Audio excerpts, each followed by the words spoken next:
सभी विद्यार्थियों को नमस्ते। डी ट्रिपल एस बी के मैथ के बैच में आपका स्वागत है भाई।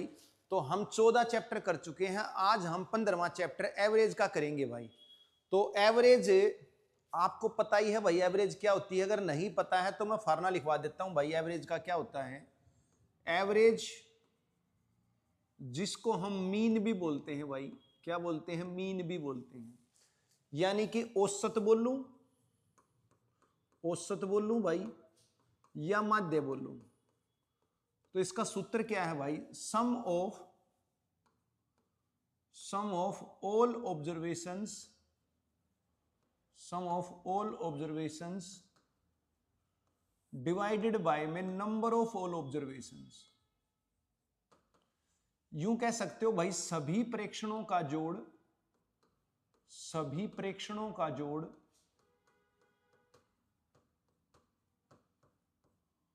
और बटे में प्रेक्षणों की संख्या।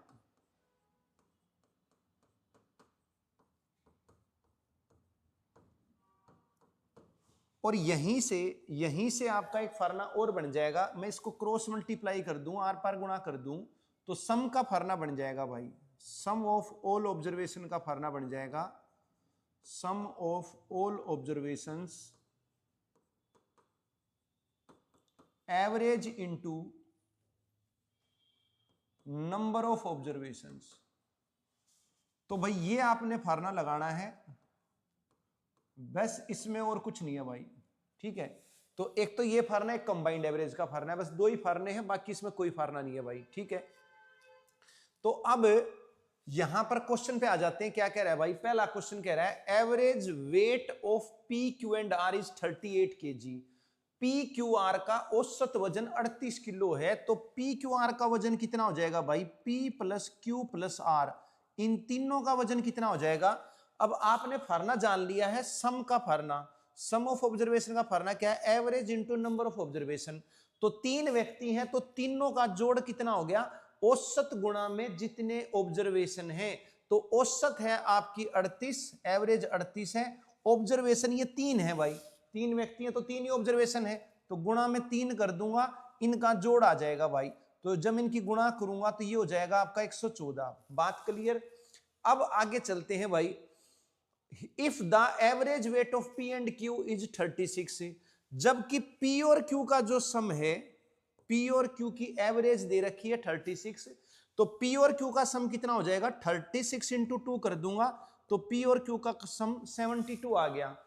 फिर आगे क्या है, average weight of Q and R is 32, तो क्यू और आर की एवरेज कितनी होगी भाई, क्यू और आर की एवरेज है 32 और सम हो जाएगा 32 इंटू 2 कर दूंगा। अब ऑब्जर्वेशन ये 2 है इसलिए मैं 2 से मल्टीप्लाई कर रहा हूं, यहां पर ऑब्जर्वेशन 3 थे, 3 से मल्टीप्लाई कर रहा था, तो इनका जोड़ हो गया 64। अब इन दोनों को जोड़ देता हूं मैं, ये आपकी पहली इक्वेशन हो गई, ये आपकी दूसरी इक्वेशन हो गई है। इन दोनों को जब मैं जोड़ूंगा पहली और दूसरी को तो क्या आएगा, देखो ध्यान से, P plus Q plus R, P plus Q plus R, और एक क्यू और है, 2 बार है ना क्यू, तो 2 बार लिखना है क्यू। तो इनका जोड़ हो गया 72 में 64 जोड़ दूंगा तो 136 हो गया भाई। कितना हो गया, 136 हो गया। अब पी क्यू आर का वजन तो मेरे पास 114 है, तो यहां पर पी क्यू आर की जगह मैं रख दूंगा 114, एक क्यू बच गया आपका, तो यहां से क्यू का वजन आ जाएगा। तो क्यू की वैल्यू आ जाएगी 136 से माइनस में 114 भाई। तो ये हो जाएगा आपका, क्या कहते हैं, 6 में 4 गए 2, 13 में से 11 गए 2, तो भाई क्यू का वजन 22 किलो आ गया। और यही पूछा था भाई, तो मेरे ख्याल से कोई भी प्रॉब्लम होनी नहीं चाहिए भाई, आसान क्वेश्चन था, ठीक है। तो इसी टाइप के क्वेश्चन आपके आने हैं, तो इसको आप एक बार देख लेंगे तो कोई प्रॉब्लम होनी नहीं चाहिए भाई। सीधा फार्मूला सम का, एवरेज इनटू ऑब्जर्वेशन, 3 व्यक्तियों का सम तो एवरेज को 3 से गुणा करोगे, 2 व्यक्तियों का सम तो भाई 2 से गुणा करोगे एवरेज को। अब मुझे क्या करना है, मुझे एक ऐसी इक्वेशन बनानी है जिसमें पी क्यू आर तीनों इंक्लूड हो जाए, क्योंकि मुझे मेरे पास तीनों का वजन आ चुका है। तो जैसे ही मैं इन दोनों को जोड़ूंगा ना तो पी क्यू आर और क्यू 2 बार आ जाएगा, तो इन तीनों का वजन रख दूंगा तो एक क्यू बच जाएगा, तो क्यू की वैल्यू आ गई भाई। तो बात क्लियर होगी। नेक्स्ट क्वेश्चन पे आ जाते हैं भाई, सेकंड पे। तो भाई सेकंड क्वेश्चन पे आएंगे। क्या कह रहा है, the average of a range of 20 members is 50, the difference between the largest and smallest is 76। If the largest and the smallest numbers are dropped average is 48। ठीक है भाई, तो क्या कह रहा है, 20 संख्या है, कितनी संख्या है भाई, 20 संख्या है, उन 20 संख्याओं की औसत है 50। तो 20 का जोड़ कितना हो गया भाई, 20 नंबर्स का सम कितना आ जाएगा, सम का फॉर्मूला आपको लिखवा दिया, एवरेज इनटू ऑब्जर्वेशन। तो एवरेज है आपकी 50 और ऑब्जर्वेशन है 20, तो 20 का सम आ जाएगा आपका 1000। क्लियर। अब ये जो 20 नंबर्स हैं, इनमें से दो नंबर को हटा दिया, जो बड़ी और छोटी संख्या उनको हटा दिया, तो जो बच गई संख्या उनकी औसत 48 है भाई। तो जब दो नंबर्स को हटा दूंगा तो कितने नंबर बचेंगे, ये 20 नंबर हैं, दो हटाऊंगा तो 18 नंबर बचेंगे।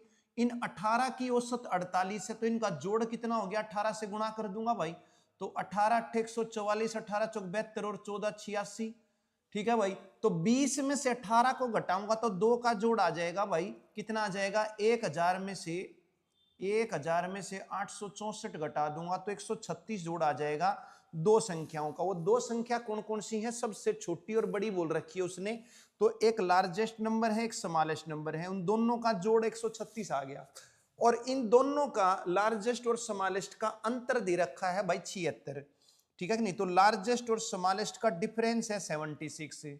अब वो कह रहा है कि स्मॉलेस्ट बताओ भाई, तो कोई भी दिक्कत होनी नहीं चाहिए भाई। ठीक है, कोई भी दिक्कत होनी नहीं चाहिए, आपकी ये दो इक्वेशन है, तो इनको आप सब्ट्रैक्ट कर दोगे, तो जैसे ही सब्ट्रैक्ट करोगे तो भाई क्या कहते हैं, ये एल कट जाएगा आपका। तो सब्ट्रैक्ट करोगे तो आपको पता है साइन चेंज हो जाता है, तो s प्लस एस हो जाएगा 2s, और इसको सब्ट्रैक्ट करोगे तो ये आ जाएगा 60, तो 2 से कट जाएगा भाई 30। तो स्मॉलेस्ट नंबर 30 है भाई, तो कोई भी प्रॉब्लम होनी नहीं चाहिए भाई, आसान क्वेश्चन था। नेक्स्ट क्वेश्चन पे आ जाते हैं।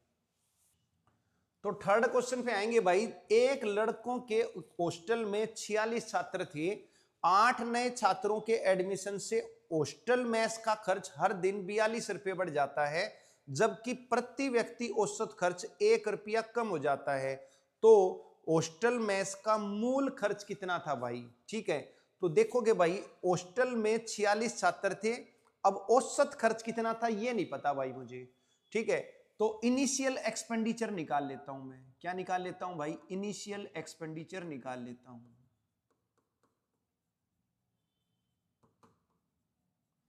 अब इनिशियल एक्सपेंडिचर कैसे निकलेगा भाई, नंबर ऑफ स्टूडेंट्स इनटू में एवरेज एक्सपेंडिचर। अब लेट कर लेता हूं भाई, लेट कर लेता हूं इनिशियल, ये टोटल एक्सपेंडिचर निकाल रहा हूं मैं, इनिशियल टोटल एक्सपेंडिचर। तो जो इनिशियल एवरेज एक्सपेंडिचर है वो मुझे लेट करना पड़ेगा। तो इनिशियल एवरेज एक्सपेंडिचर मैंने लेट कर लिया x बार। ठीक है भाई, औसत खर्च जो है वो मैंने x बार मान लिया। आप कहोगे x बार क्यों मानना भाई, y मान लो, और हम औसत से ना, औसत को हमेशा x बार से लिखते हैं, इसलिए मैंने x बार मानना है, बाकी कोई जरूरी नहीं, खाली x भी मान सकते हो, उससे कोई फर्क पड़ना नहीं है भाई। तो जनरली जो एवरेज को है वो x बार से डिनोट किया जाता है, इसलिए मैंने x बार लिखा है, मेरी आदत बनी हुई है, तो आपकी कोई जरूरत नहीं है, x लिख सकते हो आप। तो एवरेज एक्सपेंडिचर मैंने लेट कर लिया x बार, तो इनिशियल टोटल एक्सपेंडिचर कितना हो जाएगा।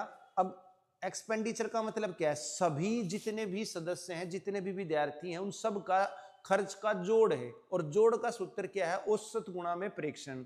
तो एवरेज एक्सपेंडिचर मैंने x बार मान लिया, और टोटल स्टूडेंट है 46, तो टोटल एक्सपेंडिचर कितना हो गया 46 x bar, average into average into observation करूंगा तो टोटल सम आ जाएगा आपका, ये 46 बच्चों का खर्च आ गया कुल। अब वो कह रहा है कि 8 नए बच्चे आ गए। ठीक है, 8 नए बच्चे आ गए, तो टोटल बच्चे कितने हो गए भाई, तो टोटल बच्चे हो गए हैं, अब आपका न्यू ले लेता हूं भाई, न्यू टोटल एक्सपेंडिचर।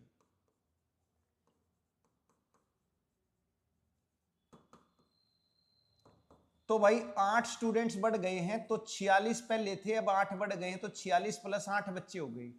तो इससे एवरेज एक्सपेंडिचर क्या हो जाता है, 1 रुपया कम हो जाता है। तो पहले एवरेज एक्सपेंडिचर x बार था, अब हो जाता है x बार -1। तो कुल खर्च कितना आ गया नया वाला, ये तो पुराने वाला था, अब नया वाला खर्च, नया वाला खर्च, नए बच्चे नई औसत खर्च। तो नए बच्चे आपके कितने हैं, 54 है, और नया औसत खर्च 1 रुपया कम है पहले से, यानी x बार -1। ठीक है भाई, तो ये आपका नया एक्सपेंडिचर, ये आपका ओल्ड एक्सपेंडिचर। अब वो कह रहा है कि जो नया एक्सपेंडिचर है ना वो 42 रुपए बढ़ जाता है। कितना बढ़ जाता है? 42। तो मतलब इनका अंतर 42 रुपये है भाई, ठीक है कि नहीं? तो 54 इंटू एक्स बार माइनस 1 और माइनस 46 एक्स बार, इसका अंतर जो है वो कितना है? वो 42 रुपये है। बात क्लियर? तो अब भाई क्या कहते हैं, इसको सोल्व कर लेते हैं। 54 एक्स बार में से 46 एक्स बार घटाऊंगा तो कितना हो जाएगा भाई? 8 एक्स बार हो जाएगा और माइनस 54 इज इक्वल टू 42, ठीक है? तो 8 एक्स बार, ये 54 इधर आकर प्लस हो जाएगा भाई, तो ये हो जाएगा आपका 96 और 8 से काट दूंगा मैं तो ये 12 पे कट गया भाई। तो पुराना जो औसत खर्च था वो आपका 12 हो गया। अब उसने बोला कुल खर्च कितना था भाई, ठीक है कि नहीं? तो कुल खर्च था 46 एक्स बार। तो यहां पर मैं एक्स बार की वैल्यू 12 रख देता हूं, तो 46 गुना जब 12 करूंगा तो ये हो जाएगा 12 छिक 72, 7 80 लग गए, 12 चौक 48 और 7 55, तो 552 खर्च था भाई पहले, ठीक है कि नहीं? कितना खर्च था? पुराना औसत खर्च निकालना है 46 एक्स बार, तो एक्स बार की वैल्यू 12 आ गई है, तो 12 गुना में 46 करूंगा, 552 आपका टोटल खर्च आ गया। तो कोई प्रॉब्लम होनी नहीं चाहिए भाई, इजी क्वेश्चन था, ठीक है कि नहीं? लेकिन इस टाइप के क्वेश्चन आते हैं भाई, ठीक है कि नहीं? इस टाइप के क्वेश्चन आते हैं तो क्या करना है आपने? हमने भाई एवरेज एक्सपेंडिचर लेट कर लेना है और इनटू में नंबर ऑफ स्टूडेंट्स करूंगा, टोटल खर्च आ गया। अब स्टूडेंट्स आपके 54 हो गए हैं, एवरेज एक्सपेंडिचर एक कम हो गया है, इसकी गुणा करूंगा तो यह नया एक्सपेंडिचर है, और जो नया एक्सपेंडिचर हो पुराने एक्सपेंडिचर से 42 ज्यादा है, क्योंकि 42 खर्च बढ़ गया तो इसका 42 ज्यादा है, मतलब इनका अंतर 42 है। बाकी कैलकुलेशन है भाई, तो कोई दिक्कत होनी नहीं चाहिए भाई। नेक्स्ट क्वेश्चन पे आ जाते हैं। तो भाई चौथे क्वेश्चन पे आएंगे। क्या कह रहा है? एन मशीनों का औसत आउटपुट हर दिन के यूनिट है। एन मशीन है जिनका औसत उत्पादन जो है वो के है, तो कुल उत्पादन कितना हो गया भाई? तो सम निकाल लेता हूं भाई, सम निकाल लेते हैं हम यहां पर। एन मशीन का सम, एन मशीन है उनका सम कितना आएगा? Average into observation. ऑब्जर्वेशन तो एन है और भाई आपका जो एवरेज है वो के है, तो एन के आ जाएगा सम। ये बात क्लियर? एन का सम, एन मशीन का आउटपुट आ जाएगा एन के, एवरेज इंटू ऑब्जर्वेशन। अब वो कह रहा है एक मशीन छोड़ दी, ठीक है भाई, एक मशीन छोड़ दी, तो अब n-1 मशीन रह गई। कितनी रह गई? n-1 मशीन रह गई। तो अब इनका जोड़ कितना हो जाएगा? n-1 इंटू में एवरेज, एवरेज कितनी है? तो कह रहा है कि एवरेज डिक्रीज हो जाती है 30 यूनिट्स। कितनी हो जाती है? 30 यूनिट्स। तो यानी एवरेज हो जाती है अब k-30। तो ये n-1 मशीन का जोड़ आ गया, ठीक है भाई। और जो मशीन गई थी ना, जो मशीन छोड़ दी थी, उसका आउटपुट 780 है। जो मशीन हमने छोड़ दी उसका उत्पादन 780 था। तो पहले n मशीनों का उत्पादन था n के, एक मशीन चली गई 780, तो मैं यूं भी तो कह सकता हूं कि n के था n मशीनों का उत्पादन और एक मशीन का उत्पादन है 780, तो n के में से 780 घटाऊंगा, n-1 मशीन का उत्पादन आ जाएगा। और ये कितना है? ये भी n-1 का उत्पादन है, तो ये दोनों इक्वल रख देता हूं भाई। क्या रख देता हूं? इक्वल रख देता हूं। अब यहां से आपकी इक्वेशन बनेगी, इसको सोल्व कर लो, तो मैं इसकी मल्टीप्लाई कर देता हूं, ये हो जाएगा n-30 के और भाई माइनस के और प्लस में 30 है, तो ये n के से n के कट जाएगा और ये हो जाएगा आपका 30 माइनस के, एक मिनट, माइनस के और ये माइनस माइनस प्लस 30 आना था, और ये आना था आपका n के, और ये आना था -30n आना था भाई। यहाँ क्या आना था? -30n आना था, ठीक है। तो n की -30 से करूंगा -3 है, माइनस के, ठीक है। अब तो ये -30n इधर आकर ये हो जाएगा आपका 30n, और भाई ये माइनस के इधर आकर हो जाएगा प्लस के, और इजिकल टू 780 उधर जाकर हो जाएगा आपका 810। तो ये आपकी पहली इक्वेशन बन गई भाई। बात क्लियर? ठीक है। अब क्या कह रहा है आगे? अब वो कह रहा है कि औसत आउटपुट 30 यूनिट कम हो जाएगा। इसके बजाय अगर एक खराब मशीन को शामिल कर लिया जाए, मतलब अभी एक मशीन को छोड़ दिया, जबकि एक खराब मशीन को शामिल कर लिया जाए, तो अब मशीन हो गई, पहले n थी, तो अब n+1 मशीन हो गई भाई। तो n+1 मशीन का जोड़ कितना हो जाएगा? Average into observation, observation n+1 है, एवरेज कितनी हो गई उसने दे रखी है। तो अगर खराब मशीन को शामिल किया जाए तो औसत आउटपुट 90 यूनिट कम हो जाता है। तो पहले औसत के था, अब 90 कम हो गया, तो एवरेज हो गई k-90। कितनी हो गई? k-90। तो ये सम आ गया, इसकी मल्टीप्लाई कर लोगे n के और भाई क्या कहते हैं -90n और प्लस k और -90, ये कुल उत्पादन आ गया। अच्छा, n+1 मशीनों का उत्पादन, ठीक है कि नहीं, मैं ऐसे भी तो निकाल सकता हूं। एक मशीन तो खराब है जो मैंने अभी इंक्लूड करी है, वो कौन सी करी है? खराब मशीन इंक्लूड करी है, तो उसका वजन कितना, उसका उत्पादन कितना? उसका तो 0 है। जब खराबी मशीन है तो उसका तो कोई उत्पादन ही नहीं है। तो यानी देखा जाए तो n मशीनों का ही उत्पादन है, और n मशीनों का उत्पादन मेरे पास है भाई n के। तो यानी कि मैं कह सकता हूं n+1 मशीन का उत्पादन n के +0, और यहां से भी कुल उत्पादन आ गया। दोनों बराबर रख दो, n के से n के कट जाएगा, तो इसको इधर सोल्व करोगे तो ये हो जाएगा आपका, क्या कहते हैं, 90 n-k = -90। क्लियर भाई? तो ये आपकी दूसरी इक्वेशन बन गई है। ठीक है भाई, ये आपकी दूसरी इक्वेशन बन गई है। अब इनको सोल्व कर लेते हैं। मैं इन दोनों को जोड़ लेता हूं भाई, k से k कट जाएगा, तो 30n + 90n ये आ जाएगा आपका 120n, और यहां पर 810 में जब मैं 90 जोड़ूंगा तो ये हो जाएगा आपका 720। तो n की वैल्यू 6 आ गई भाई, n की वैल्यू कितनी आ गई? 6 आ गई। और अगर मैं n की वैल्यू 6 रखूंगा यहां पर, तो k की वैल्यू कितनी आ जाएगी भाई? 30 गुणा में 6 प्लस में k = 810। तो ये k की वैल्यू आ जाएगी 810 में से 180 घटा दूंगा भाई, तो 630 आ जाएगी भाई। कितनी आ जाएगी? 630 आ जाएगी। तो उसने बोला था n मशीनों का कुल उत्पादन, तो n के है भाई, n की वैल्यू आ गई 630 और k की वैल्यू आ गई आपकी 6। n की वैल्यू, k की वैल्यू 630 और n की वैल्यू 6, तो 6 से गुणा कर दूंगा तो 3780 उत्पादन आ गया, यानी कि चौथा आंसर आ गया भाई। तो क्वेश्चन थोड़ा सा कॉम्प्लिकेटेड था भाई, इक्वेशन बनेगी, ठीक है कि नहीं? दोबारा देख लो भाई, n मशीनों का कुल उत्पादन n इंटू k, ये तो आपको फार्मूला पता ही है, सम का एवरेज इंटू ऑब्जर्वेशन। फिर क्या होता है, एक मशीन कम हो जाती है, ठीक है कि नहीं, तो n-1 मशीन हो गई, औसत उत्पादन 30 कम हो गया, तो एवरेज प्रोडक्शन k-30 हो गई, गुणा करूंगा टोटल उत्पादन आ गया। और टोटल उत्पादन मैं ऐसे भी निकाल सकता हूं, n-1 मशीन का, n मशीन का उत्पादन n के था, और जो मशीन गई है वो 780 है जिसका उत्पादन, तो टोटल में से 780 घटाऊंगा तो भी n-1 का उत्पादन आ जाएगा। तो दोनों बराबर रख दिए, एक इक्वेशन बन गई। अब उसने बोला एक खराब मशीन को इंक्लूड कर लिया, तो n मशीन का उत्पादन n के है, खराब मशीन का उत्पादन 0 है, तो ये हो गया n+1 मशीन का उत्पादन। और ये कैसे निकल सकता है? ये यूं भी निकल सकता है, एवरेज इंटू ऑब्जर्वेशन। तो ऑब्जर्वेशन n+1 हो गई, एवरेज आपकी 90 कम हो गई, पहले एवरेज k थी, अब k-90 हो गई, तो इसकी गुणा करूंगा तो भी टोटल प्रोडक्शन आ जाएगी। तो ये दोनों इक्वल रख दिए, तो दूसरी इक्वेशन बन गई। बाकी कैलकुलेशन है भाई, सोल्व करना है। तो थोड़ा सा भाई ये लंबा क्वेश्चन था वाक्य में, ठीक है कि नहीं? बाकी अपना हो जाएगा, बाकी कोई दिक्कत नहीं है, बस इक्वेशन बननी चाहिए भाई, ठीक है? तो नेक्स्ट क्वेश्चन पे आ जाते हैं। तो भाई 5वें क्वेश्चन पे आएंगे। क्या कह रहा है भाई, a group of children has 120 chocolates in total. भाई बच्चों के ग्रुप के पास कुल 120 चॉकलेट हैं, उनमें से 8 बच्चों ने, हरेक ने 7 चॉकलेट खाई, बाकी बच्चों में से हरेक ने सभी बच्चों द्वारा खाई गई चॉकलेट की औसत संख्या से एक चॉकलेट कम खाई, तो ग्रुप में ज्यादा से ज्यादा कितने बच्चे हो सकते हैं भाई? तो यहां पर भाई थोड़ा सा बढ़िया क्वेश्चन है ये। तो इसमें देखो एक्स वैक्स कुछ नहीं मानेंगे हम, ठीक है, लंबा पड़ जाएगा, ठीक है, ज्यादा लंबा तो नहीं पड़ेगा लेकिन फिर भी पड़ेगा लंबा। तो हम एक काम कर लेते हैं भाई, ऑप्शन उठा लेते हैं। क्या कर लें? ऑप्शन उठा लेते हैं।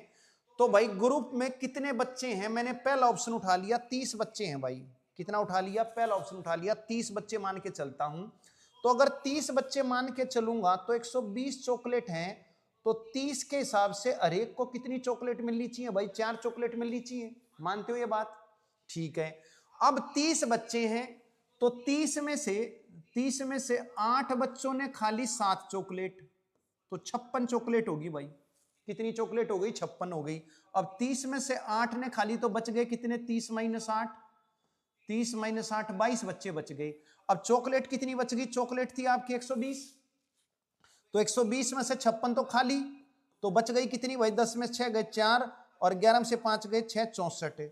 अब 64 बच गए, तो उसने बोला था कि जो बाकी बच गए हैं ना उनको एवरेज से एक चॉकलेट कम मिलती है, तो एवरेज चॉकलेट मेरी 4 आई है, तो अब मैं 22 से भाग करूंगा तो मेरी जो एवरेज है वो 3 आनी चाहिए, लेकिन ये तो 22 से भाग ही नहीं हो रहा, तो मतलब कट गया भाई, ये 22 से भाग ही नहीं हो रहा है, ठीक है कि नहीं। मतलब मेरी आनी चाहिए थी यहां पर, जब मैं 22 से भाग दूं तो 4 माइनस 1 3 औसत आनी चाहिए थी भाई, ये 3 के इक्वल आना चाहिए था, जो कि आ नहीं रहा, तो इसलिए आपका पहला ऑप्शन कैंसिल। तो मैं अगला ऑप्शन उठा लेता हूं भाई 40। अगर 40 बच्चे हैं और मेरे पास 120 चॉकलेट हैं, तो 40 के हिसाब से हर एक बच्चे को कितनी चॉकलेट मिल रही है, 3 मिल रही है, तो ये औसत 3 आ गई।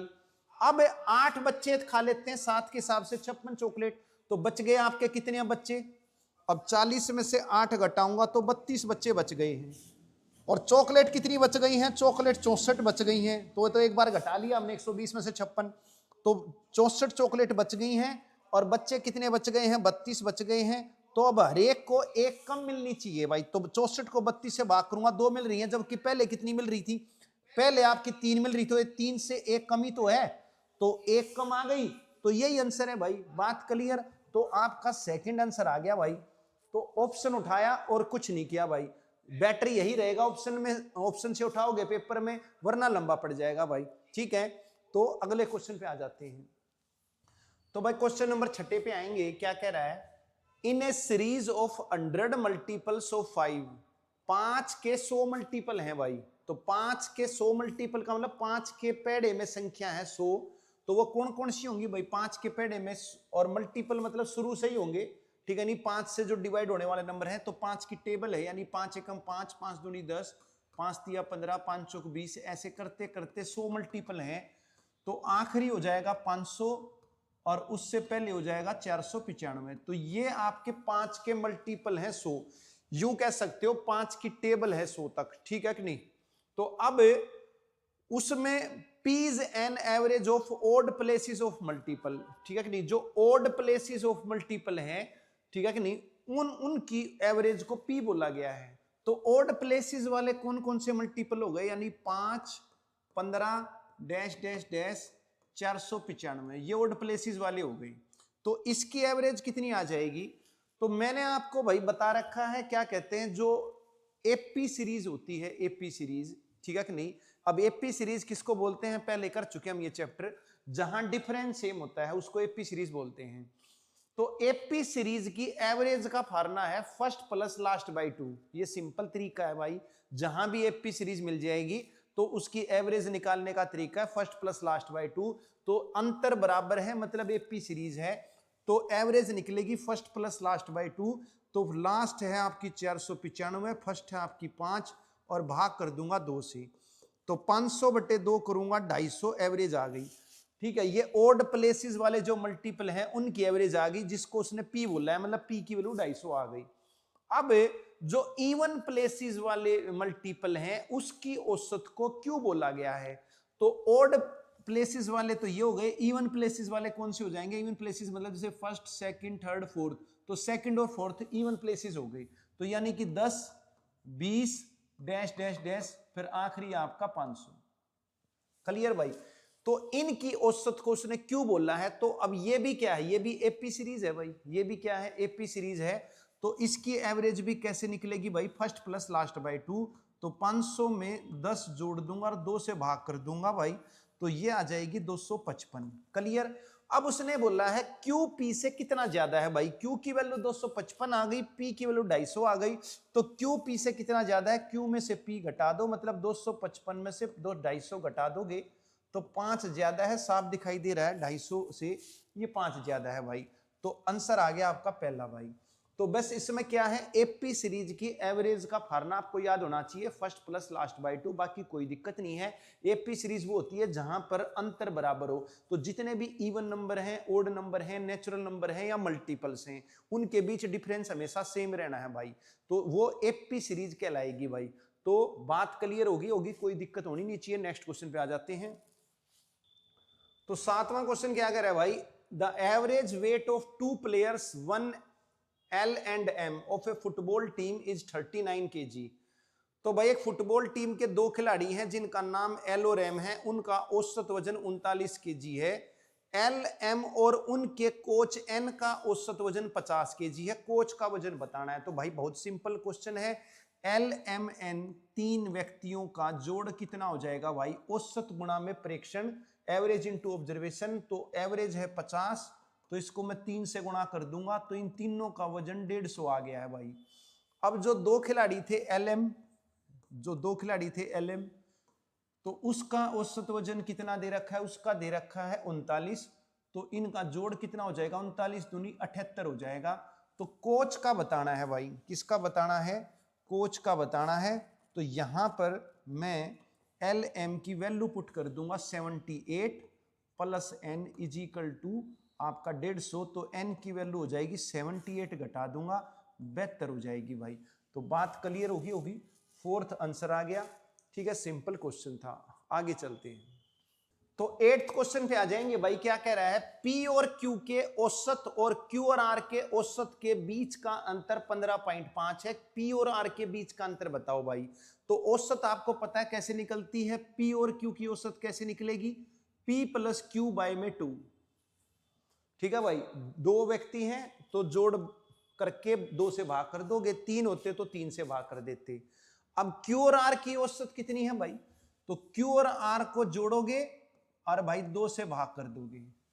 अब उसने बोला है कि भाई इनका अंतर 15.5 है, तो इस औसत और इस औसत का अंतर जो है वो 15.5 है। बात क्लियर? तो भाई इस 2 को है ना उधर मल्टीप्लाई कर दूंगा, तो ये हो जाएगा P प्लस Q और minus Q minus R is equal to 2 की मल्टीप्लाई करूंगा तो 31 आ जाएगा। यहां Q से Q कैंसिल हो गया, तो P और R का डिफरेंस 31 आ गया। यही पूछा था भाई। तो बात क्लियर होगी भाई। नेक्स्ट क्वेश्चन देख लेते हैं। तो भाई 9वें क्वेश्चन पे आएंगे। क्या कह रहा है? The average of 50 numbers is 100। 50 संख्याओं की औसत 100 है। इनमें से 50 संख्याओं में से ज्यादा एटमोस्ट कितनी संख्याएं 100 से बड़ी ले सकता हूं? अब सारी संख्या तो 100 से बड़ी ले नहीं सकता, 50 की 50 तो ले नहीं सकता, क्योंकि अगर सारी संख्या 100 से बड़ी ले ली तो औसत भी 100 से ज्यादा ही आएगी। लेकिन औसत 100 है, तो इसका मतलब मैं क्या करता हूं भाई? 50 तो ले नहीं सकता, 49 ले लूंगा। ठीक है कि नहीं? तो 49 नंबर जो हैं, 49 जो नंबर्स हैं, वो मैं मोर देन 100 ले लूंगा। तो एक संख्या जो है वो क्या ले लूंगा? वो एक मैं 0 ले लूंगा। ठीक है कि नहीं? अब जरूरी नहीं है कि 49 ही 100 से बड़ी होंगी, हो सकता है 48 भी हो, 47 भी हो, लेकिन उसने तो मैक्सिमम बोला है ना। मैक्सिमम कितने नंबर हो सकते हैं? तो 49 हो जाएंगे 100 से बड़े। और ऑप्शन 49 भी है। ठीक है कि नहीं? 40 भी हो सकते हैं, 20 भी हो सकते हैं, 1 भी हो सकता है, मगर मैक्सिमम तो फिर 49 हो गए ना। अगर मैंने 48 कर लिया वो तो फिर मैक्सिमम कहां हो रही? वो तो कम हो गई। ठीक है नहीं? तो ज्यादा से ज्यादा 49 संख्याएं मैं ले सकता हूं, यानी एक संख्या छोड़ के बस। तो 49 आंसर आ जाएगा। तो ये तो भाई लॉजिकल क्वेश्चन था, रीजनिंग बेस्ड क्वेश्चन था, इसमें कुछ भी कैलकुलेशन वगैरह कुछ है ही नहीं भाई, सिंपल सी बात है। तो नेक्स्ट क्वेश्चन पे आ जाते हैं। तो भाई क्वेश्चन नंबर 10वें पे आएंगे। क्या कह रहा है? थोड़ी सी रकम बड़ी लग रही है पर घबराने की जरूरत नहीं है। क्या कह रहा है भाई? The ages of 4 cricket players in a team in the year 1995 was x plus 12, x plus 24 and x plus 36। 4 खिलाड़ी हैं भाई क्रिकेट के। ठीक है, 1995 की बात हो रही है, इन 1995। तो फर्स्ट प्लेयर की एज है x, सेकंड प्लेयर की है x प्लस 12, और भाई थर्ड प्लेयर की एज है x प्लस 24, और भाई फोर्थ प्लेयर की जो एज है वो है x प्लस 36। तो इनकी औसत कितनी है? 4 से भाग कर दूंगा।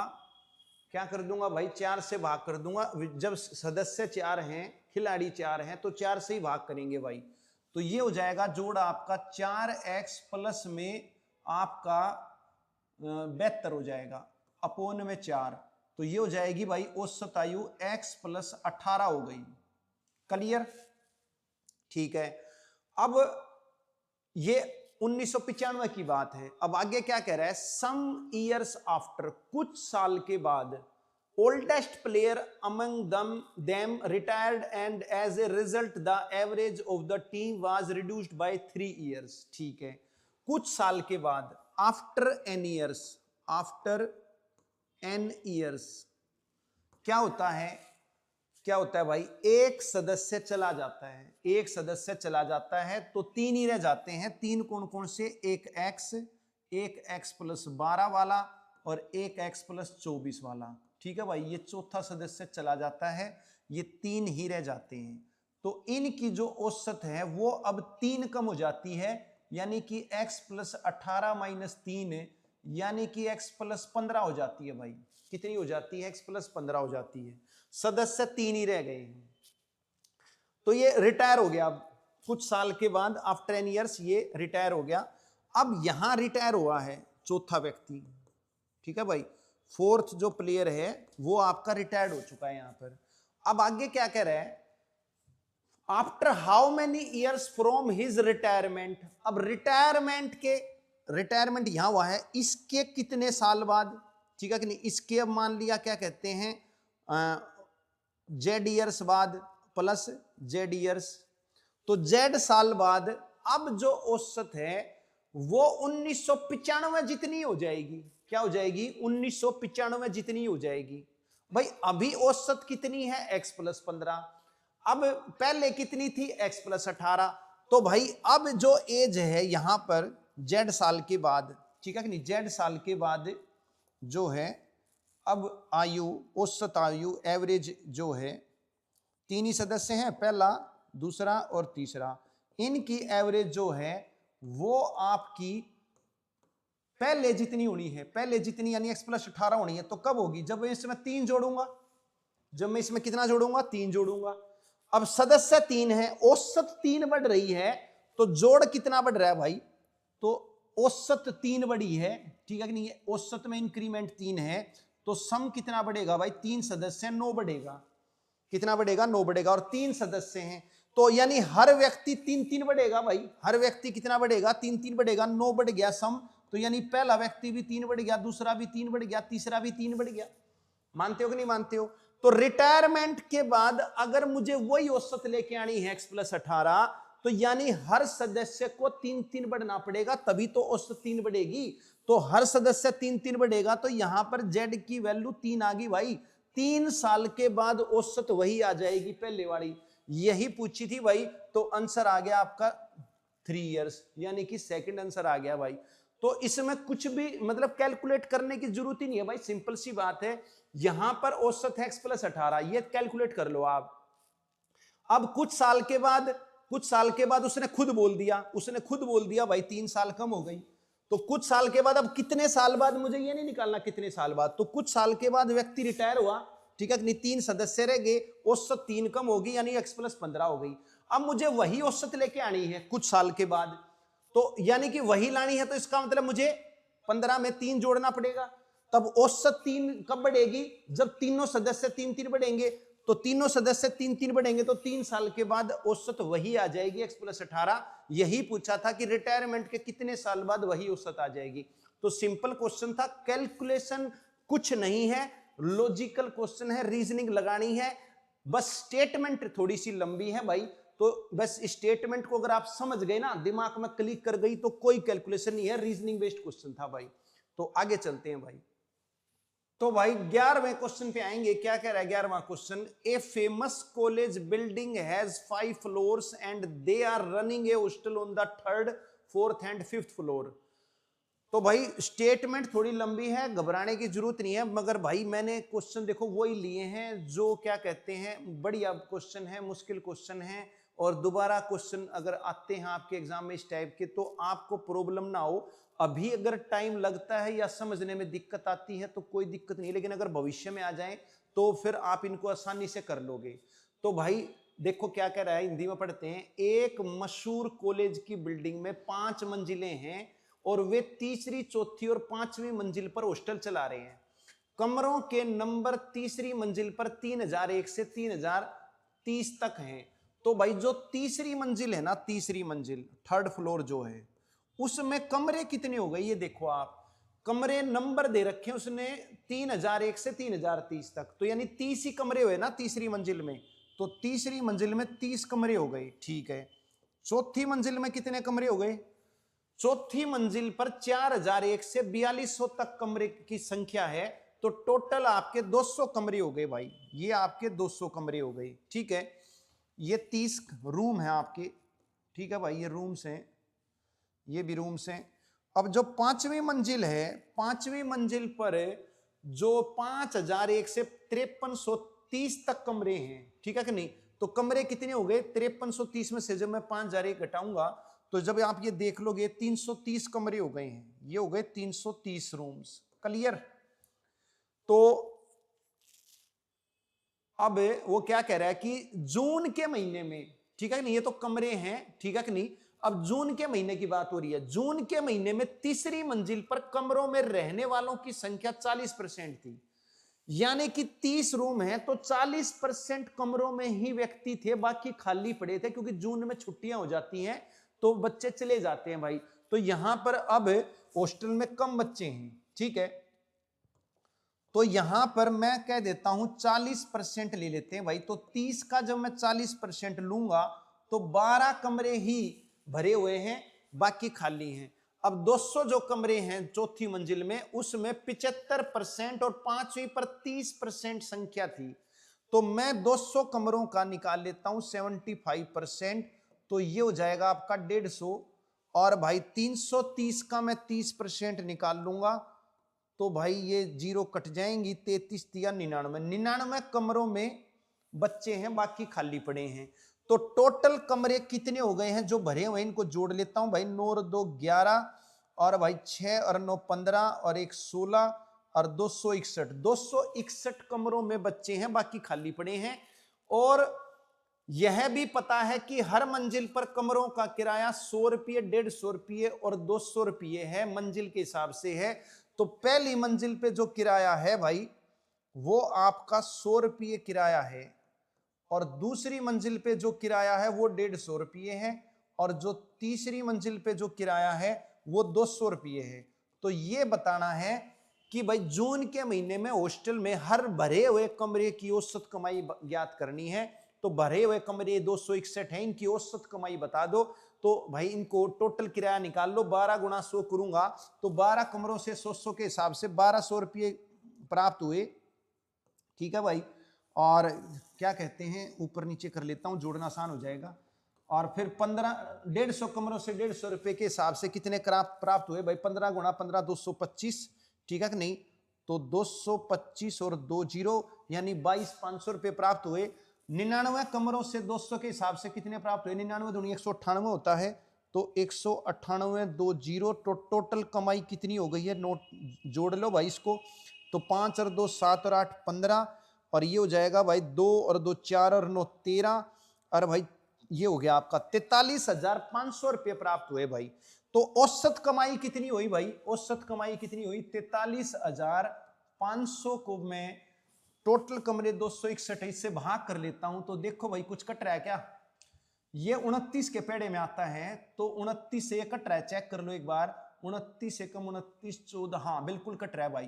तो मैं इसको काट लेता हूं भाई, तो 29 निमा 261 होता है भाई, ठीक है। तो 29 एकम 29 14 बच गए, 29 पंजे 145 1500, 3 से और कट गया भाई 500 बटे में 3, 3 से भाग करूंगा 16 3 48, 3 6 18, और बच गए आपके 2, तो 166 सही 2 बटे 3 या 166.67 कह सकता हूं भाई। तो आपकी जो औसत कमाई है जून के महीने में वो 166.67 है।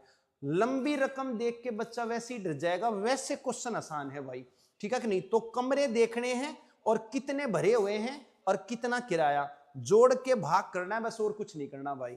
तो बात क्लियर होगी। अगले क्वेश्चन पे आ जाते हैं। तो भाई 12वें क्वेश्चन पे आएंगे, क्या कह रहा है भाई, the average weight of A team of 25 players is increased by 4 kg when 1 player of 40 kg left and another player joined. देखो भाई क्या कह रहा है, 25 खिलाड़ी थे भाई, 25 क्या थे, खिलाड़ी थे, ठीक है, और एवरेज वेट 4 kg बढ़ जाता है, कब बढ़ता है 4 kg? जब एक प्लेयर 40 किलो का चला जाता है और एक नया प्लेयर आ जाता है। अब देखो भाई, औसत वजन 4 किलो बढ़ गया तो टोटल वृद्धि कितनी हुई? 25 खिलाड़ी हैं और गुणा में 4 किलो करूंगा तो भाई 100 किलो वजन बढ़ गया। 100 किलो वजन बढ़ गया। क्यों बढ़ गया भाई 100 किलो वजन? नए खिलाड़ी के आने से 100 किलो वजन बढ़ा है। तो गया 40 का है, गया 40 का है, 100 बढ़ गया तो इसका मतलब जो आया है ना वो 100 किलो ज्यादा का आया है। तो जो न्यू प्लेयर आया है, न्यू प्लेयर, उसका वजन कितना है? उसका वजन 100 + 40, ये तो इंक्रीमेंट हो गया। क्या हो गया? इंक्रीमेंट। इंक्रीमेंट इन वेट आ गया 100 किलो। जब औसत वजन 4 बढ़ा है तो औसत का मतलब क्या होता है? औसत में वृद्धि का मतलब है हर एक ऑब्जर्वेशन में वृद्धि। तो भाई औसत वजन 4 बढ़ा है तो 25 के 25 4 बढ़े हैं तो 25 चौक 100 की वृद्धि हुई है। गया 40 का था तो आया कितने का है? आया 140 का है भाई, ठीक है कि नहीं? तो न्यू प्लेयर का वजन आ गया 140। अब क्या होता है? अब कुछ महीने बाद ये जो नया प्लेयर आया था ये भी चला जाता है। New player left and another player joined whose weight was 8 kg less than the player who just left. तो अनदर जो न्यू प्लेयर आया है, जो अनदर न्यू प्लेयर आया है भाई, ठीक है, वो अब जो नया प्लेयर आया था पिछला उससे 8 कम है, उससे 8 किलो कम है।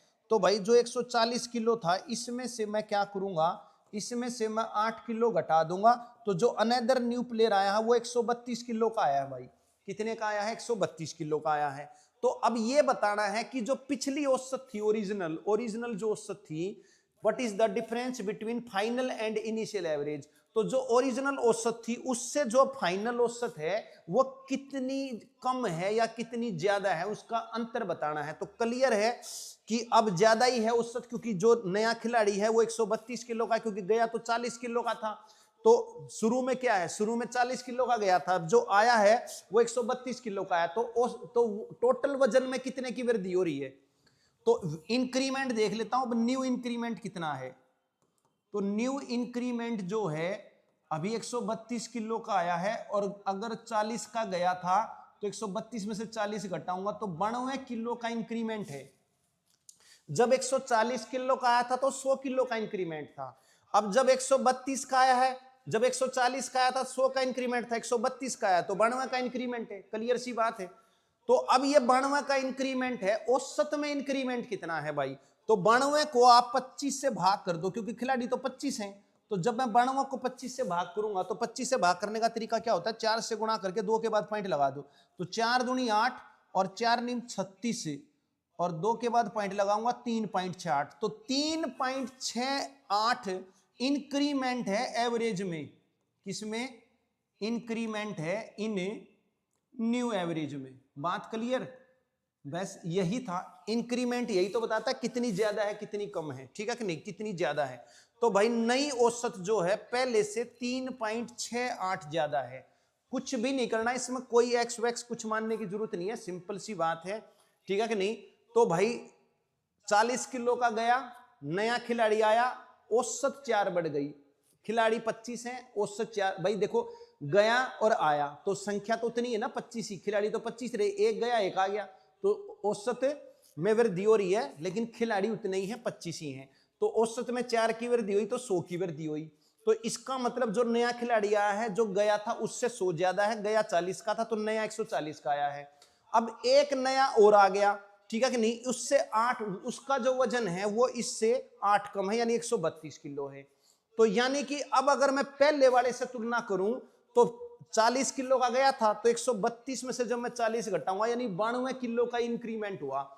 तो 92 किलो का इंक्रीमेंट ओवरऑल हो गया। एवरेज में कितना इंक्रीमेंट होया? 92 को 25 से भाग कर दूंगा, 3.68 का इंक्रीमेंट हो गया। तो अब जो औसत है वो 3.68 ज्यादा है। यही पूछी थी, तो आंसर आ गया फर्स्ट। अगला क्वेश्चन देख लेते हैं भाई। तो 13वें क्वेश्चन पे आएंगे भाई। 4 साल पहले पति, उसकी पत्नी और उनके बच्चे की औसत आयु 28 साल थी और 7 साल पहले पत्नी और बच्चे की औसत आयु 18 साल थी भाई। ठीक है, कोई दिक्कत नहीं है। तो पति की वर्तमान आयु बतानी है। देखोगे भाई, तो आज जो है, आज पति हस्बैंड वाइफ और क्या कहते हैं उनके बच्चे, यानी कि बच्चा एक ही है, कुछ जिक्र किया नहीं है तो भाई, ठीक है कि नहीं, तो एक ही चाइल्ड है, ठीक है नहीं, 4 इयर्स एगो है ये 4 इयर्स एगो है। The average of husband his wife and their child, एक ही बच्चा है, was 28 years, ठीक है, and 7 years ago the average age of the wife and child was 18 years, present age बतानी है, तो हस्बैंड वाइफ और चाइल्ड इनकी प्रेजेंट मुझे एवरेज एज निकालनी है, एवरेज निकालनी है भाई, कोई नहीं निकाल लेंगे, कोई दिक्कत नहीं है, समस्या बड़ी बात नहीं है। देखो 4 साल पहले तीनों की औसत आयु 28 थी, 4 साल पहले, ठीक है, देखना भाई 4 years ago इन तीनों की जो है पति पत्नी और बच्चे की औसत आयु 28 थी, तो जोड़ कितना हो गया, 28 गुणा में 3 करूंगा 84 हो गया, कितना हो गया, 84 हो गया, ठीक है, 4 साल पहले। अभी ये वर्तमान की बात है, तो वर्तमान में कितनी हो जाएगी भाई, वर्तमान में कितनी हो जाएगी ये निकाल लो आप, वर्तमान में कितनी हो जाएगी, ठीक है। तो वर्तमान में हर व्यक्ति 4 बढ़ेगा, हर व्यक्ति 4 बढ़ेगा, तो वर्तमान में इनकी आयु हो जाएगी 84, हर व्यक्ति 4 बढ़ेगा, पहला भी दूसरा भी तीसरा भी, यानी कि 12 की वृद्धि हो जाएगी, तो तीनों की आयु जो है 84 और 12 96 है। आज की बात हो गई, प्रेजेंट की बात हो गई, तो आज तीनों की आयु 96 है भाई, जब 4 साल पहले 84 थी, तो आज कितनी है, 3 बढ़ गए, तीनों व्यक्ति 4 बढ़ गए ना, तो 4 तिया 12 यानी 96 हो गई। अब वो कह रहा है कि 7 साल पहले पत्नी और बच्चे की औसत आयु 18 साल थी, 7 साल पहले। अब यहां से 7 साल पहले आ जाता हूं भाई, 7 ईयर्स एगो जो वाइफ थी और जो बच्चा था, इनकी आयु कितनी थी, इनकी उसने बोला है औसत आयु 18 थी, तो गुणा में 2 करूंगा तो 36 हो गई, कितनी हो गई, 36 हो गई। तो वाइफ और बच्चे की 7 साल पहले 36 थी, तो आज कितनी है भाई, आज कितनी है, 36 में दोनों 7 बढ़ गए, तो 14 जोड़ दूंगा, यानी कि 50 हो गई। आज कितनी हो गई, 50 हो गई, किसकी, वाइफ और बच्चे की। तो ये आज जो है वाइफ और बच्चे की आ गई 50, और आज तीनों की है 96, तो हस्बैंड की कितनी हो जाएगी भाई, ये 50 घटा दो तो 46 हो जाएगी। बात क्लियर, हस्बैंड की पूछी थी 46 आ गई, सिंपल क्वेश्चन है, कोई दिक्कत होनी नहीं चाहिए। आगे चलते हैं, तो भाई 14वें क्वेश्चन में आएंगे। 7 लोगों में से 5 लोगों ने अपने खाने पर हरेक ने 45 रुपये खर्च किए, बाकी 2 लोगों में से हरेक ने सभी 7 लोगों के औसत खर्च से 20 रुपये ज्यादा खर्च किए, तो उन सभी ने कुल कितना पैसा खर्च किया भाई। देखो 7 सदस्य हैं, पहला, दूसरा, तीसरा, चौथा, पांचवा, छठा और 7वां, ये 7 सदस्य हैं, सभी का औसत खर्च से इन दोनों की, ठीक है कि नहीं, औसत खर्च से 20 रुपए ज्यादा खर्च किए, ठीक है कि नहीं, बाकी 2 लोगों ने, इन 2 लोगों ने, ठीक है कि नहीं। तो इसने भी औसत खर्च से, औसत खर्च मान लिया x बार है, इसका भी टोटल सबका औसत खर्च x बार मान लेता हूं, तो इसने भी 20 रुपए ज्यादा खर्च किए, इसने भी 20 रुपए ज्यादा खर्च किए, क्लियर। अब इन्होंने कितने रुपए खर्च किए हैं, 500 ने 45 खर्च किए हैं, हर एक ने 45 खर्च किए हैं, 500 ने, क्लियर। अब इनके कितने ज्यादा है औसत से, 20 और 20 40 ज्यादा है, तो ये 40 रुपये आप इन 500 में बांट दो भाई, ये 40 रुपये इन 500 में बांट दो, तो 40 को जब मैं 5 से भाग करूंगा 8 रुपये आ जाएंगे, तो जब 45 में मैं 8 जोड़ूंगा तो 53 औसत खर्च हो गया भाई। कितना औसत खर्च हो गया, 53 हो गया, सभी का आ गया औसत। देखो जित औसत क्या होता है, बराबर करना, इक्वल करना, इक्वल डिस्ट्रीब्यूशन एवरेज होता है। तो इनके पास क्या है, इनके पास 40 ज्यादा है, तो ये जो 40 ज्यादा है ना, इनको दे दो, सबके बराबर हो जाएंगे, तो सबके बराबर 53 हो गए, तो 53 औसत खर्च आ गया।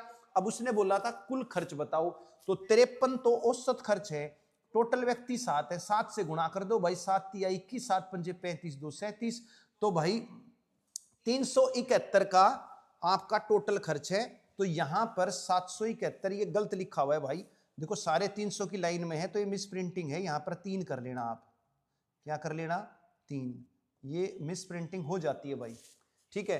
तो आपका फर्स्ट आंसर आ गया, टाइपिंग में हो जाती है, कोई दिक्कत नहीं है। तो भाई सबका औसत खर्च आ गया 53, कुल खर्च पूछा है, कुल खर्च का फरना एवरेज इनटू में ऑब्जर्वेशन, एवरेज है 53, टोटल व्यक्ति हैं 7, तो गुणा करूंगा जोड़ आ जाएगा, सभी का कुल खर्च 371 आ जाएगा। बात क्लियर हो गई होगी, कोई भी दिक्कत होनी नहीं चाहिए भाई। नेक्स्ट क्वेश्चन पे आ जाते हैं।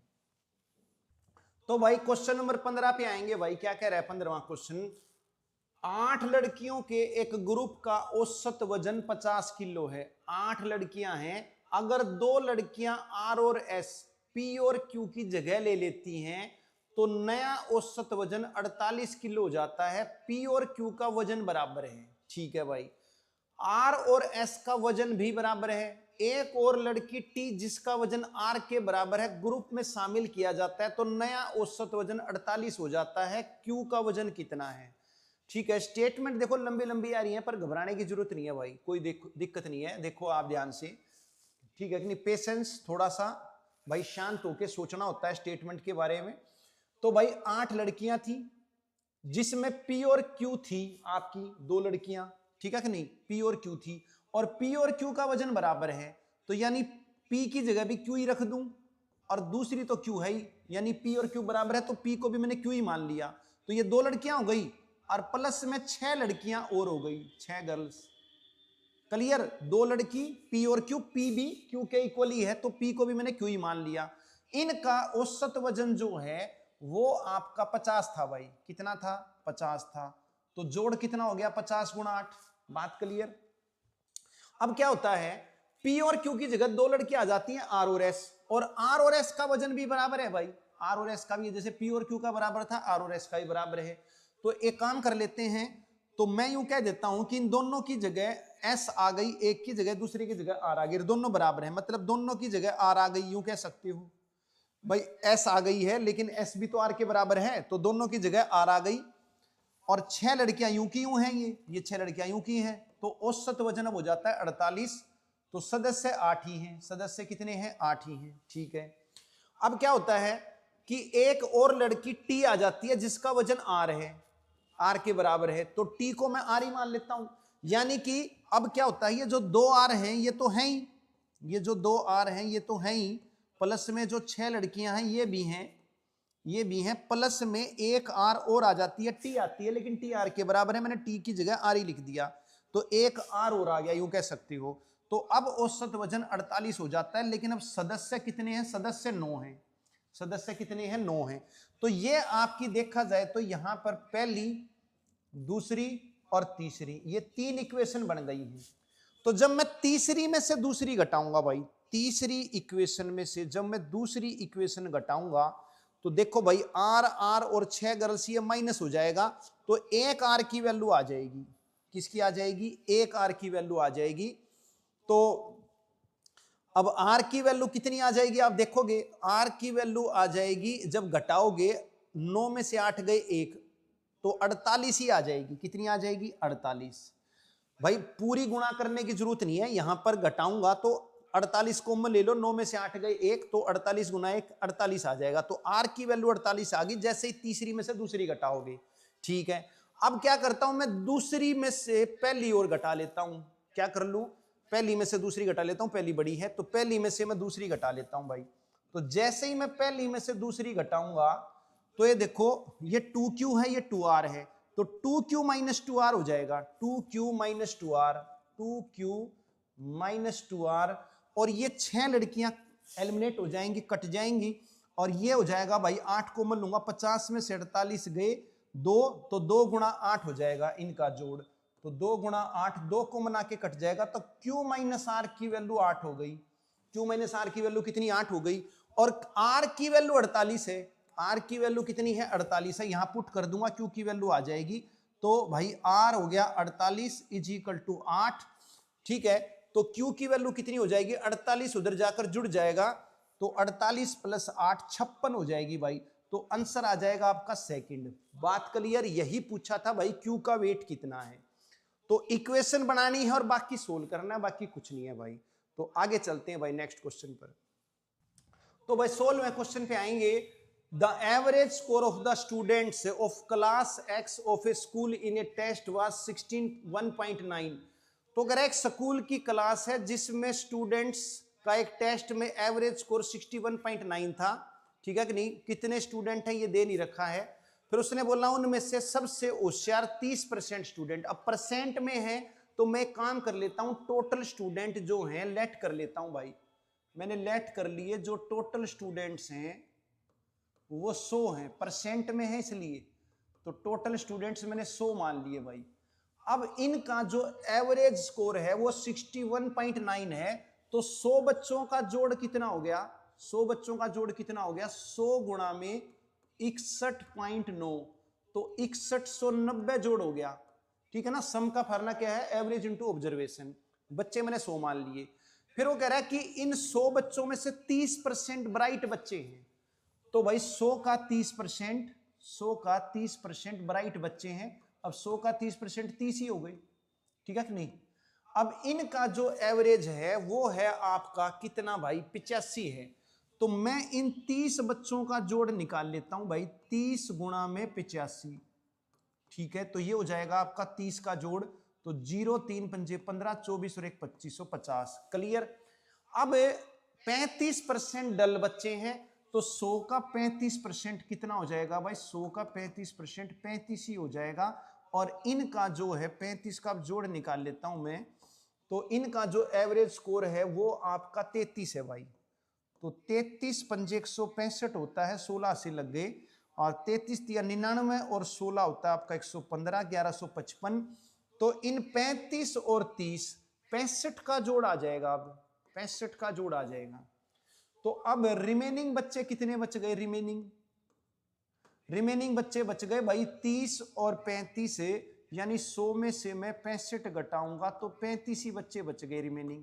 इनका एवरेज स्कोर बताना है भाई, तो मैं एवरेज कैसे निकलेगी, सम बाय ऑब्जर्वेशन। तो मैं इन 35 का सम निकाल लेता हूं, तो 35 और 30 65 का जोड़ आ जाएगा, कितना आ जाएगा, इनको जोड़ लो भाई, तो 55 और 50 होता है 105, 180 लग गया, 26 और 11 हो गया 37। तो इनका 30 और 35, 55 का जोड़ जो है 30 और 35 है, सॉरी 65 का जोड़ जो है वो 3705 आ गया, और 100 का जोड़ 6190 है, माइनस कर दो तो 35 का जोड़ आ जाएगा आपका, कितना घटाओगे, 5 8 11 में 7 गए 4, 5 में 3 गए तो 2485 आ गया। अब एवरेज कितनी आ गई इन 35 की, तो 35 से भाग कर देंगे, 2485 को जब मैं 35 से भाग करूंगा, पहले 5 से कर लेता हूं भाई, 5 सत्ते 35, तो 5 चौक 20, 5 निम 45, 5 सत्ते 35, 7 से काटूंगा, 7 सत्ते 49, 7 एकम 7। तो जो 35 बच्चे बच गए हैं उनकी औसत 71 आ गई, यानी कि सेकंड आंसर आ गया भाई। बात क्लियर हो गई होगी, सिंपल था, बस परसेंट में थे स्टूडेंट, तो टोटल बच्चे अपनी मर्जी से लेट कर लेने हैं भाई, 100 बच्चे मान लेने हैं, बाकी कोई प्रॉब्लम नहीं है भाई। आगे चलते हैं, तो बस 17 क्वेश्चन पे आएंगे। What will be the average of first 25 prime numbers.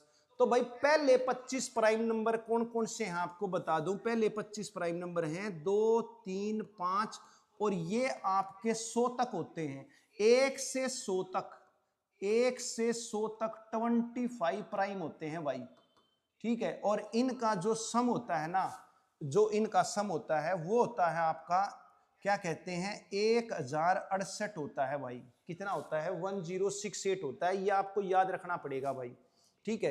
अब इनकी औसत पूछी है भाई 25 की, तो भाई 68 होता है, 60 होता है, 68 लिख गया था। देखो 1 से जो 50 तक होता है जोड़ वो 328 होता है, ठीक है। और जो 51 से 100 तक जो होते हैं आपके, 1 से 25 तक होते हैं आपके 15 प्राइम नंबर, और 51 से 100 होते हैं 10 प्राइम नंबर। इनका जोड़ जो होता है वो 728 होता है, 328 और 732 होता है, कितना होता है, 732। तो 328 में जब मैं 732 जोड़ूंगा तो इनका जोड़ हो जाएगा 1060।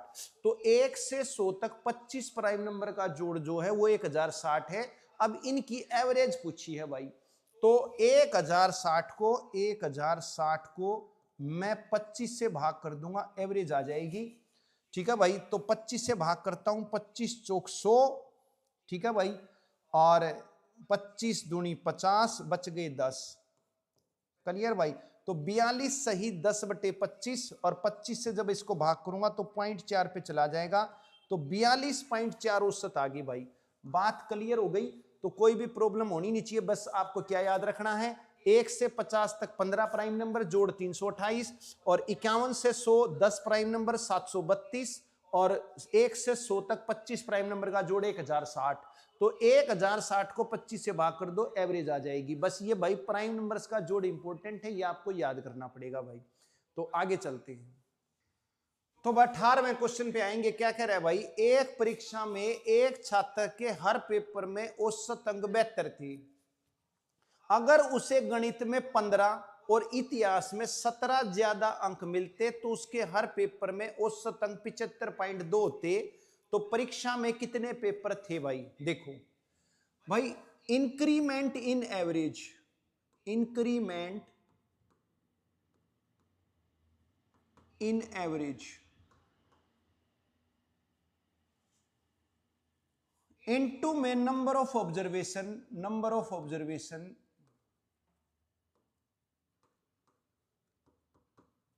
Is equal to total increment. ये फार्मूला है भाई आपका, टोटल इंक्रीमेंट। देखो, हर औसत में जितनी वृद्धि हो रही है और जितने ऑब्जर्वेशन है उसको गुणा कर दूंगा तो टोटल इंक्रीमेंट आ जाएगा। ये फार्मूला है आपका। तो उसने वृद्धि दे रखी है कितनी भाई? औसत में वृद्धि दे रखी है। पहले औसत 72 थी, अब औसत हो गई 75.2। तो पहले औसत 72 थी, अब औसत हो गई 75.2। तो माइनस कर दूंगा तो औसत में वृद्धि है 3.2 की। तो एवरेज में इंक्रीमेंट है 3.2। ऑब्जर्वेशन कितने हैं पता नहीं। टोटल इंक्रीमेंट कितना है? गणित में 15, गणित में 15 और आपके हिस्ट्री में 17 नंबर ज्यादा आ गए। तो 15 + 17, 15 + 17 32 का इंक्रीमेंट है भाई। तो ऑब्जर्वेशन कितने हो गए भाई? 32 को 3.2 से भाग करोगे तो 10 ऑब्जर्वेशन हो गए। यही पूछा था भाई। तो आंसर आ गया आपका 4th। बस ये फार्मूला याद रखना है, एवरेज में इंक्रीमेंट और ऑब्जर्वेशन की multiply is equal to total increment आता है। टोटल इंक्रीमेंट 32 का है, एवरेज में इंक्रीमेंट 3.2 का है। तो ऑब्जर्वेशन कितने हो गए? भाग करोगे 10 ऑब्जर्वेशन है। बात क्लियर? आगे चलते हैं। 19वें क्वेश्चन पे आएंगे भाई। The average of 9 consecutive odd numbers is 53। The least odd number बताना है भाई। ठीक है, तो भाई आप देखोगे जो एवरेज होती है वो मिडल होती है, बीच में होती है आपकी। 9 ओड नंबर है, 9 ओड नंबर है, 1 2 3 4, ठीक है कि नहीं, और 5 6 7 8 9। तो भाई ये जो है ना, 4 तो इधर रह गए, 4 इधर रह गए और 4 इधर रह गए। तो जो बीच वाली है ना, जो बीच वाली है वही एवरेज है भाई। तो एवरेज है 53, एवरेज 53 है। तो बीच वाला नंबर 53 है भाई। बीच वाला नंबर क्या है? 53 है। ये बात पक्की हो गई, ठीक है कि नहीं। अब 9 ओड नंबर थे तो सबसे छोटा पूछा है, तो बीच वाला 53 है, तो उससे पहला ओड नंबर कितना होगा? 51। उससे पहला कितना होगा? 49। उससे पहला कितना होगा? 47। उससे पहला कितना होगा? 45। तो 45 है भाई स्मॉलेस्ट ओड नंबर। ये आपका बेसिक तरीका है निकालने का। स्पेशल रीजनिंग लगा लो इसमें, और ज्यादा कुछ करने की जरूरत नहीं। और आप कहते हो कि भाई डायरेक्ट फार्मूला लिखवा दूं, तो मैं डायरेक्ट फार्मूला लिखवा देता हूं भाई। स्मॉलेस्ट नंबर निकालने का फार्मूला है भाई, आप लिख लोगे, कोई दिक्कत नहीं है। तो स्मॉलेस्ट नंबर निकालने का फार्मूला क्या है? एवरेज, एवरेज, ठीक है, एवरेज माइनस में n-1 इनटू में d/2। अब ये d क्या है? d है डिफरेंस। अब ये जो है ना, ये जो स्मॉलेस्ट नंबर निकलेगा ये एपी सीरीज का ही निकलेगा। जो ओड नंबर है वो आपकी एपी सीरीज होती है। तो smallest number of AP series का अगर मुझे स्मॉलेस्ट नंबर निकालना है तो x बार -n-1 इंटू d/2 रहेगा। एपी सीरीज वो होती है जहां डिफरेंस सेम हो। तो ओड नंबर में डिफरेंस 2-2 का होता है। तो यहां d आपका 2 है और नंबर आपके 9 है, तो n की वैल्यू 9 है। पुट कर दोगे भाई। औसत थी आपकी 53, एवरेज 53 है, और नंबर है आपके 9, तो n की वैल्यू 9 - 1 और डिफरेंस आपका 2 है, तो 2 से 2 कट जाएगा, तो 53 में से मैं 8 घटा दूंगा, तो भाई 45 आ गया भाई। तो छोटा नंबर 45 आ गया। ये डायरेक्ट शॉर्टकट फाड़ना है, वो अपना रीजनिंग लगा के हमने निकाल लिया था। कैसे निकाला था रीजनिंग लगा के? भाई 9 नंबर हैं, तो जो एपी सीरीज होती है ना, एवरेज मिडल में होती है, बस इतना याद रख लो। एवरेज क्या होती है एपी सीरीज में? मिडल में होती है। तो भाई 53 है, तो ये मिडल नंबर है, तो अब छोटा निकालना है, निकल जाएगा, बड़ा निकालना है, बड़ा निकल जाएगा। अब अगर बड़े का सूत्र लिखना चाह रहे हो, तो छोटा नंबर पूछा, अगर बड़ा पूछ ले तो उसका भी फार्मूला लिखवा देता हूं भाई डायरेक्ट। तो largest number of AP series, उसका फार्मूला रहेगा x बार प्लस n-1 इंटू d/2। तो यहां जो माइनस था वो प्लस कर देना, वैसे ये बड़ा नंबर आ जाएगा। और नहीं तो वैसे भी निकाल सकते हो, 2 2 जोड़ लो, 53 2 55 2 57 2 59 2 61, तो बड़ा नंबर 61 आ जाएगा, या फिर इस सूत्र में लगा लो, आपकी मर्जी। नेक्स्ट क्वेश्चन देख लेते हैं। तो भाई क्वेश्चन नंबर 20 पे आएंगे भाई, लास्ट क्वेश्चन है। तो क्या कह रहा है? Average of 5 consecutive numbers is n। तो कुछ भी नहीं बोला है नंबर, तो नेचुरल नंबर है भाई। जब कुछ ना बोले तो नेचुरल नंबर लेते हैं हम। तो ये 5 प्राकृत संख्या है जिनकी औसत n है। अब वो कह रहा है यदि नेक्स्ट 2 नंबर, अगले 2 नंबर ले लिए जाएं तो औसत कितनी हो जाएगी? अब ऑप्शन है increase by 1, remain same, increase by 2, मतलब कितनी औसत बढ़ जाएगी, ये कहना चाह रहा है भाई। तो क्लियर सी बात है, जब नेचुरल नंबर है तो अगले 2 लूंगा तो बड़े नंबर लूंगा तो औसत बढ़ेगी, ये बात तो पक्की है, ठीक है कि नहीं? अब चाहे घटे चाहे बढ़े, तो अगर ये एपी सीरीज है भाई, नेचुरल नंबर एपी सीरीज होते हैं, लगातार नंबर बोल रहा है तो ये एपी सीरीज है। अब ओड नंबर भी बोल सकता है, इवन नंबर भी बोल सकता है, कुछ और भी बोल सकता है। तो एपी सीरीज में अगर औसत बढ़ेगी तो कितनी बढ़ेगी, और औसत घटेगी तो कितनी बढ़ेगी? उसके लिए सूत्र है भाई आपका प्लस माइनस ND/2, ये आपका फार्मूला है, ठीक है कि नहीं? तो n का मतलब है कितने ऑब्जर्वेशन इंक्लूड किए हैं, या एक्सक्लूड भी कर सकता है। यहां इंक्लूड किया, एक्सक्लूड, तो एक्सक्लूड करेंगे तो एवरेज घट जाएगी, इंक्लूड करेंगे तो एवरेज बढ़ जाएगी। तो इसलिए मैंने प्लस माइनस लिख दिया। तो बढ़े या घटे, तो यहां बढ़ रही है, कितनी बढ़ेगी? ND/2। घटे तो भी यही सूत्र है, ND/2, ठीक है कि नहीं? D का मतलब डिफरेंस, नेचुरल नंबर में डिफरेंस 1 का है, और n का मतलब कितने नंबर इंक्लूड किए हैं, कितने नंबर एक्सक्लूड किए। तो 2 नंबर आपने क्या किए हैं? इंक्लूड किए हैं, तो n की वैल्यू 2 हो गई, डिफरेंस 1 है, और सूत्र में 2 है ये आपका, तो 2 से 2 काटूंगा 1, तो 1 की वृद्धि हो जाएगी भाई, तो इंक्रीज्ड बाय 1 आ जाएगा आंसर। ये आपका डायरेक्ट फार्मूला है, याद रखना है, एपी सीरीज के लिए ही है ये फार्मूला आपका। क्लियर? पिछला भी एपी सीरीज का फार्मूला बता दिया, ये भी बता दिया। तो ये आपके फार्मूले इंपॉर्टेंट है, इनको अपना देख लो भाई, और बाकी कोई दिक्कत नहीं है। तो भाई चैप्टर बहुत बढ़िया था, ये अच्छे अच्छे क्वेश्चन थे, काफी क्वेश्चन भाई लंबी लंबी स्टेटमेंट वाले थे, तो इनको अपना रिवाइज करना भाई, अच्छी तरीके से नोट्स बनाना, क्योंकि इसी टाइप के क्वेश्चन भाई दोबारा आने की संभावना रहेगी। तो आज के लिए इतना ही, कल फिर मिलते हैं भाई, पुनः सभी को नमस्ते।